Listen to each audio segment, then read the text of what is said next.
সংস্কার সংবিধান হয় না মাননীয় স্পিকার। সংবিধান হয় রহিত হয়, স্থগিত হয়, সংশোধন হয়, বাতিল হয়, ইত্যাদি হয়। সংবিধান তো সংস্কার হয় না মাননীয় স্পিকার। সংশোধনকে আমরা সংস্কার মনে করে যদি একসাথে বসতে পারি ভালো।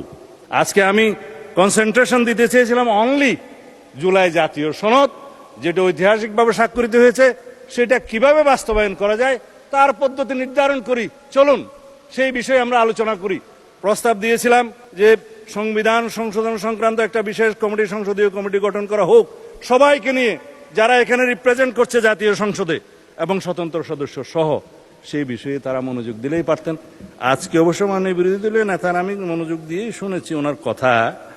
তাতে উনি বলেছেন সরকারি দল বিরোধী দল মিলেমিশে এক কাজ করব, রাস্তা খুঁজে বের করুন সংবিধান সংশোধন এবং আইন প্রণয়নের জন্য।